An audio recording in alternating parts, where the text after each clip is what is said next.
আজকে বানাচ্ছি দারুণ স্বাদের নিরামিষ একটা পনিরের রেসিপি। যে কোনো নিরামিষ দিনে খুব সহজেই ঘরে থাকা কিছু উপকরণ দিয়ে তোমরা সহজেই কিন্তু বানিয়ে নিতে পারবে।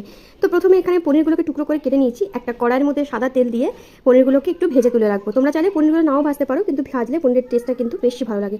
পনিরগুলোকে ভেজে কিন্তু নুন জলে ডুবিয়ে রাখবো, যাতে পনিরগুলো কিন্তু সফট থাকে। এরপরে কড়াই দিয়ে দেবো গোটা জিরে, আদা এবং টমেটোর একটা পেস্ট বানিয়ে রেখেছি, সেটাও দিয়ে দেবো এবং স্বাদ মতো নুন দেবো, অল্প একটু হলুদ আর দিয়ে দেবো জিরে গুঁড়ো। মশলাটাকে ভালোভাবে কিন্তু কষিয়ে নেবো যতক্ষণ না পর্যন্ত টমেটোর কাঁচা গন্ধটা দূর হয়ে আসে। আর ভালো একটু কালারের জন্য দিয়ে দিচ্ছি কাশ্মীরি রেড চিলি পাউডার। অপরদিকে এখানে আমি চারমগজ, কাজু আর পোস্তর একটা পেস্ট বানিয়ে রেখেছি, সেই পেস্টটা এটার মধ্যে দিয়ে দেবো আর দিয়ে দেবো অল্প একটু টক দই। কম আছে মশলাটাকে অনেকক্ষণ ধরে কষিয়ে নেবো। যখন মশলা থেকে তেল ছেড়ে আসবে তখন এটার মধ্যে দিয়ে দেবো কিছু কাঁচা লঙ্কা, অল্প একটু চিনি আর অল্প একটু নুন। তারপরে ভেজে রাখা যে পনিরটা ছিল সেটাও কিন্তু এটার মধ্যে দিয়ে ভালোভাবে কিন্তু কষিয়ে নেব। যখন দেখবো একটু তেল বেরিয়ে এসছে, এটার মধ্যে অল্প একটু গরম জল অ্যাড করব। তো ব্যাস, নামাবার আগে অল্প একটু ঘি, গরম মশলা আর কাসুরি মেথি ছড়িয়ে দিলে রেডি হয়ে গেল পনিরেরই দুর্দান্ত রেসিপি। রুটি, লুচি, পরোটা